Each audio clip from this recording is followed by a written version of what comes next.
예수님만으로 참 만족을 누리게 하소서. 이런 말씀을 오늘 드리려고 합니다. 18절 말씀에 이렇게 우리에게 말씀합니다. 술 취하지 말라. 왜 술 취하지 말아야 되는가? 방탕의 모습이 찾아온다. 그래서 성령 충만을 받으라 일러줍니다. 우리가 쓰는 성경은 개역 개정판이라고 합니다. 번역 성경 중에 한글 번역 성경이라는 책이 있습니다. 이 한글 번역 성경에는 오늘 에베소서 5장 18절을 이렇게 번역을 해놨습니다. 과음하지 마십시오. 과음은 여러분의 삶을 저속하게 만듭니다. 하나님의 영을 들어 마십시오. 벌컥벌컥 들어 마십시오. 이렇게 아주 쉽게 번역이 되어 있습니다. 술을 잠깐 동안 즐기려고 마시지만 술 때문에 패망하는 사람들이 참 많습니다. 오늘은 감사주일이기 때문에 감사의 유형이 세 가지로 나눌 수 있다. 그 세 가지가 뭐냐? 감사의 유형 세 가지. 첫 번째, 철학적인 감사. 생각에서 오는 감사입니다. 둘째는 충족하는 데서 오는 감사. 이런 감사는 오래가지 못합니다. 은총적 감사. 이 은총적 감사가 중요합니다. 은총적 감사는 절대 감사를 말합니다. 세 가지를 분류해서 간단하게 설명을 드리면, 생각에서 오는 감사를 철학적인 감사다. 이를테면 어제보다 오늘이 나아졌기 때문에 감사한다. 못 살던 시절을 생각하면 그때보다 지금 얼마나 감사하냐. 철학적인 감사입니다.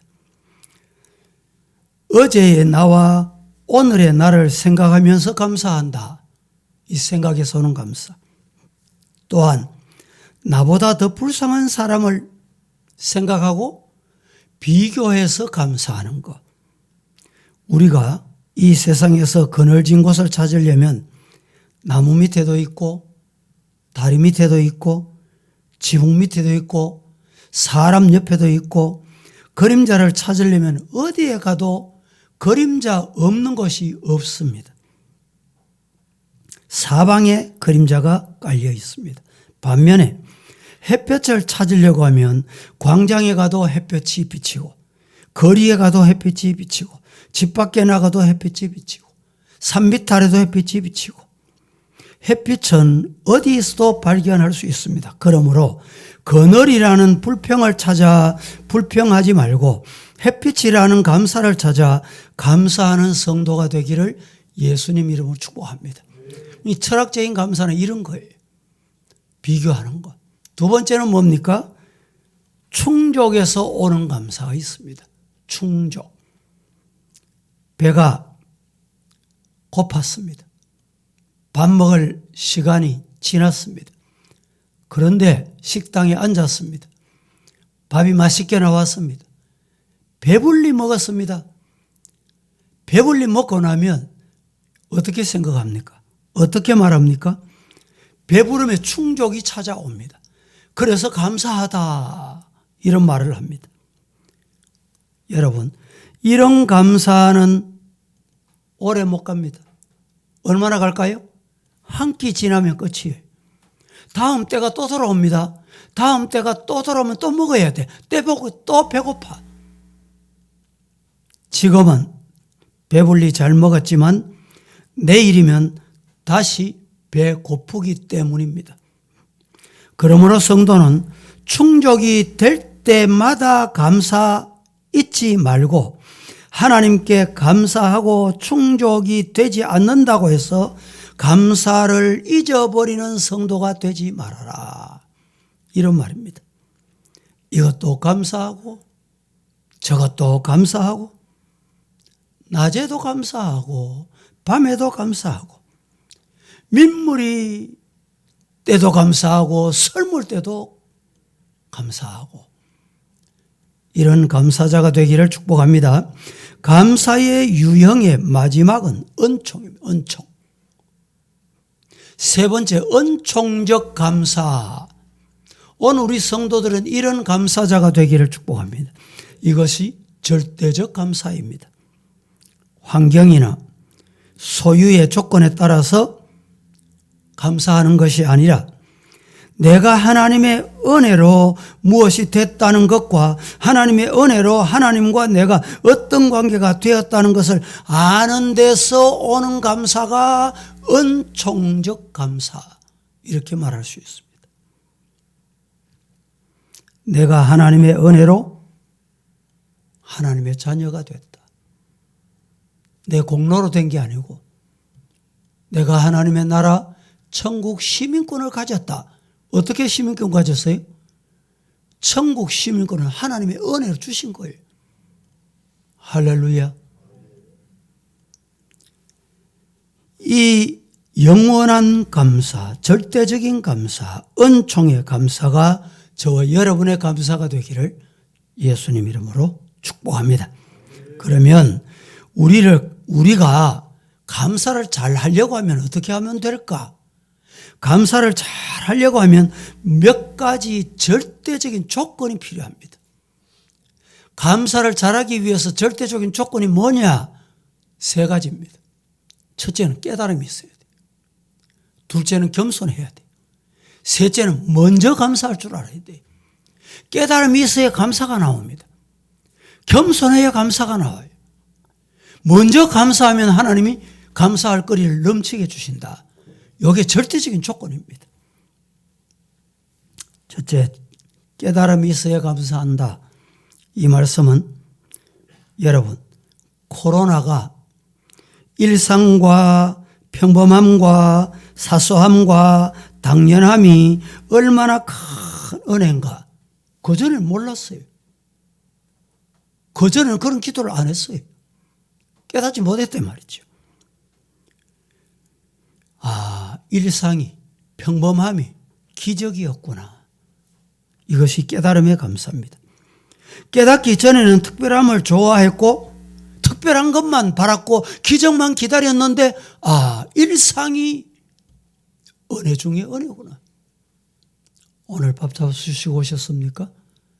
건강하십니까? 내 두 다리로 걸으실 수 있습니까? 그게 일상이에요. 이 일상에 대한 감사를 해보셨냐 이 말이죠. 성도 여러분, 평범한 일상과 사소함, 당연함이 은혜라는 것을 깨닫게 되는데 이 세상에 은혜 아닌 것이 어디 있습니까? 은혜 아닌 것이 여러분에게 있습니까? 없습니다. 내가 오늘 이 자리에 있게 된 것도, 생명이 유지하게 된 것도, 지난밤도 편히 자고 눈 뜨게 된 것도 은혜예요. 믿으시기를 축복합니다. 두 번째는 겸손해야 된다. 그래야 감사가 나온다. 절대적인 감사의 조건입니다. 겸손 안 하면 감사가 없습니다.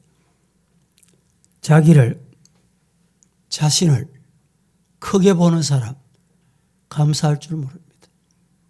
자기를 높이 보는 사람은 감사할 줄 모릅니다.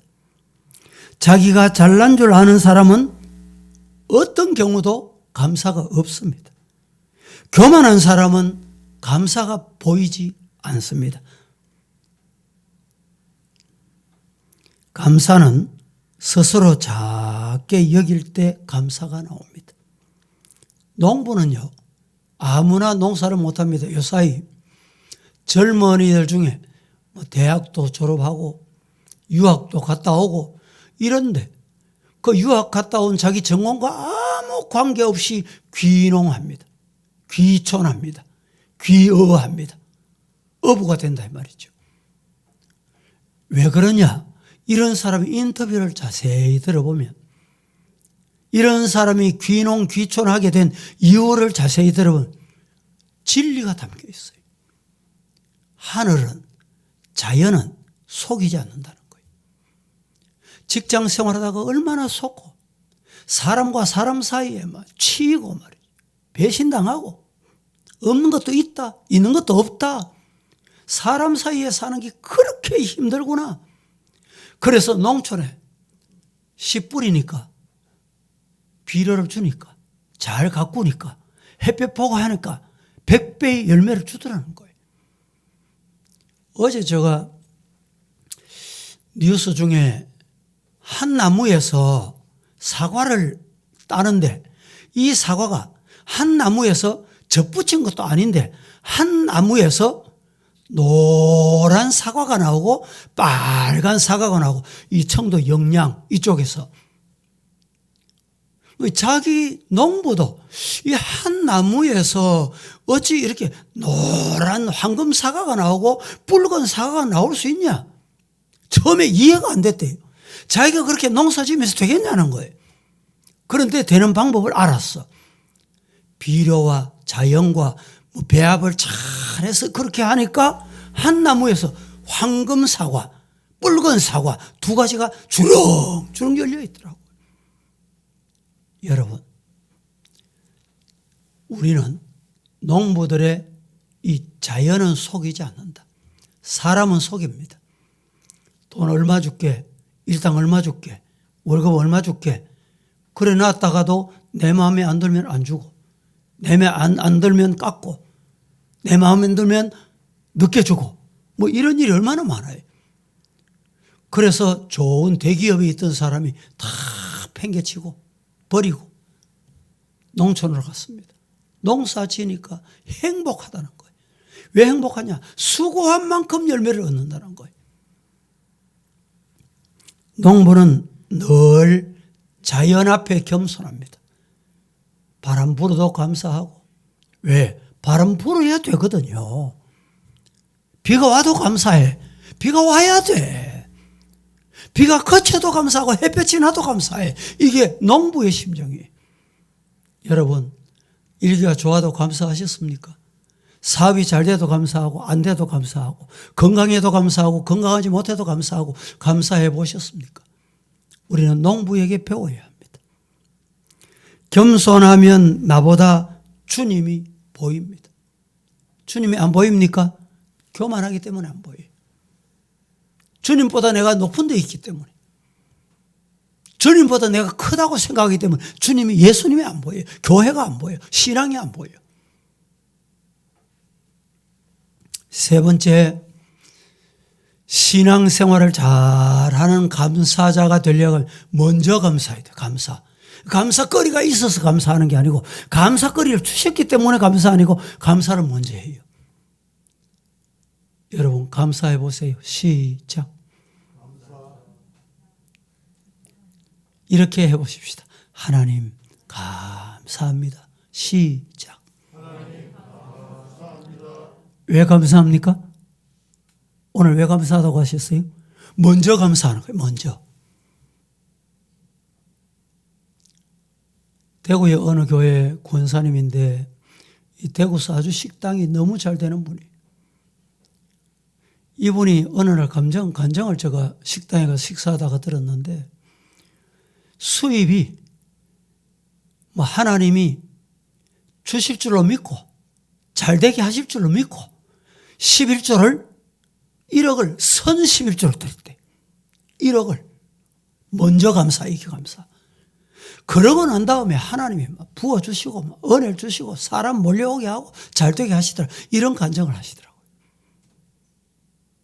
먼저 감사는 아무나 할 수 있는 게 아닙니다. 결과를 보지 않고 먼저 감사하십시다. 예수님의 감사는 항상 먼저 감사했어요. 먼저. 보리떡 5개, 물고기 2마리 5,000명 다 먹이고 다 나누어 주고 감사했습니까? 아닙니다. 물고기 2마리, 보리떡 5개 가지고 감사하니까 5,000명을 먹였다 이 말이죠. 이게 먼저 감사입니다. 기적은 감사 기도 후에 일어나는 것입니다. 선 감사 후 기적. 시작. 먼저 감사 나중 기적. 이게 신앙입니다. 죽어 장사되어서 무덤에 있는 나사로를 살리실 때 살아난 나사로를 보고 감사했습니까? 하나님, 나사로를 살리실 줄로 믿습니다. 그러고 감사한 거, 그러고. 그랬더니 무덤에 있는 나사로가 어떻게 됐어요? 목기처로 나왔어요. 풀어주라 풀어줬습니다. 시작 감사, 과정들도 모두 감사, 좋은 결과이든 좋지 않던 결과이든 감사하는 성도가 되기를 예수님 이름으로 축복합니다.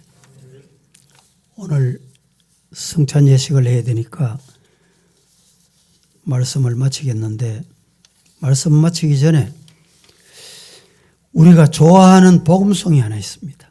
소개하고 마칩니다. 주님 뜻대로 살기로 했네. 주님 뜻대로 살기로 했네. 주님 뜻대로 살기로 했네. 뒤돌아서지 않겠네.